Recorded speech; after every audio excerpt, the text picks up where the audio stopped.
ঢাকা বিশ্ববিদ্যালয়ে যারা ভর্তির সুযোগ পেয়েছেন তাদের সবাইকে অভিনন্দন। 2025-26 শিক্ষাবর্ষে ভর্তির জন্য চূড়ান্তভাবে নির্বাচিত শিক্ষার্থীদের জন্য আজকের এই আলোচনাটা খুবই গুরুত্বপূর্ণ। চলুন ভর্তির পুরো সময়সূচি আর প্রক্রিয়াটা একদম ধাপে ধাপে জেনে নেওয়া যাক। তো সেই অপেক্ষার পালা শেষ হল। ঢাকা বিশ্ববিদ্যালয় কর্তৃপক্ষ অবশেষে 2025-26 শিক্ষাবর্ষের আন্ডারগ্র্যাজুয়েট প্রোগ্রামে ভর্তির যে আনুষ্ঠানিক সময়সূচি সেটা ঘোষণা করেছে। বিশ্ববিদ্যালয়ের ভর্তি বিষয়ক ওয়েবসাইটে এই ঘোষণাটা কিন্তু চলে এসছে। সবার আগে যে বিষয়টা মাথায় রাখতে হবে তা হল পুরো প্রক্রিয়ার সময়সীমা। ভর্তি কার্যক্রম কিন্তু মার্চের 10 তারিখ থেকে শুরু হচ্ছে আর শেষ হবে 31 তারিখে। তার মানে এই সময়ের মধ্যেই আমাদের অনলাইন এবং ক্যাম্পাসে সরাসরি যাওয়ার যে ধাপগুলো আছে সেগুলো শেষ করতে হবে। বেশ, তাহলে এবার প্রক্রিয়াটা একটু বিস্তারিতভাবে দেখা যাক।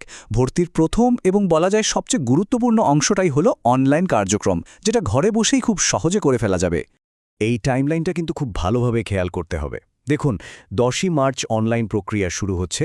ফি জমা দেওয়ার শেষ তারিখ হলো 28শে মার্চ, আর সব শেষে 29 থেকে 31শে মার্চের মধ্যে সশরীরে ক্যাম্পাসে গিয়ে ভর্তিটা নিশ্চিত করতে হবে। একটা তারিখও যেন কোনোভাবে মিস না হয়ে যায়। এখন প্রশ্ন হলো, অনলাইনে ঠিক কী করতে হবে? কাজ মূলত দুটো। প্রথমত, বিশ্ববিদ্যালয়ের ওয়েবসাইটে গিয়ে প্রাথমিক যে ভর্তি প্রক্রিয়া আছে সেটা শুরু করতে হবে। আর দ্বিতীয় এবং সবচেয়ে জরুরি কাজটা হলো নির্ধারিত ভর্তি ফি অনলাইনে পরিশোধ করে দিতে হবে।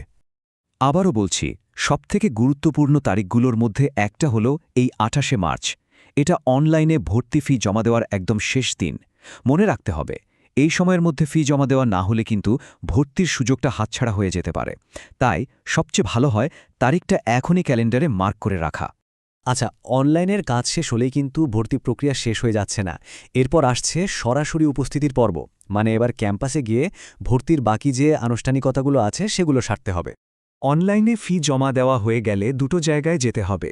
প্রথমত, যে বিভাগ বা ইনস্টিটিউট বরাদ্দ করা হয়েছে সেখানে, এবং দ্বিতীয়ত নির্ধারিত হলে। এই দুটো জায়গায় গেলেই ভর্তি প্রক্রিয়াটা চূড়ান্ত বলে ধরে নেওয়া হবে। আর এই ক্যাম্পাসে যাওয়ার কাজটা করার জন্য সময় পাওয়া যাবে 29শে মার্চ থেকে 31শে মার্চ পর্যন্ত। এই 3 দিনের মধ্যেই বিভাগ এবং হলে উপস্থিত হয়ে সব কাজ শেষ করতে হবে। বুঝতেই পারছেন, হাতে কিন্তু খুব বেশি সময় নেই। চলুন, এতক্ষণ আমরা যা যা আলোচনা করলাম তার মূল বিষয়গুলো আরেকবার একটু ঝালিয়ে নেওয়া যাক। ভর্তি নিশ্চিত করতে শেষ মুহূর্তের এই নির্দেশনাগুলো মনোযোগ দিয়ে দেখলেই আর কোনো ভুল হওয়ার সম্ভাবনা থাকবে না। তাহলে সবচেয়ে গুরুত্বপূর্ণ দুটো কাজ কীটি? 1. 28শে মার্চের মধ্যে অনলাইনে ভর্তি ফি পরিশোধ করে ফেলা, এবং 2. 29 থেকে 31শে মার্চের মধ্যে নিজের বিভাগ বা ইনস্টিটিউট এবং হলে সশরীরে উপস্থিত হয়ে ভর্তিটা ফাইনাল করা। এই দুটো কাজ ঠিকঠাক করলেই ঢাকা বিশ্ববিদ্যালয়ে আসনটি একদম নিশ্চিত। সব তথ্য তো এখন জানা হয়ে গেল। তাহলে মূল প্রশ্ন হল, ঢাকা বিশ্ববিদ্যালয়ে নিজের আসনটি নিশ্চিত করার জন্য সবাই প্রস্তুত তো? হাতে কিন্তু সময় খুব বেশি নেই, তাই দেরি না করে আজ থেকেই প্রস্তুতি নেওয়া শুরু করে দিন। সবার জন্য রইল অনেক অনেক শুভকামনা।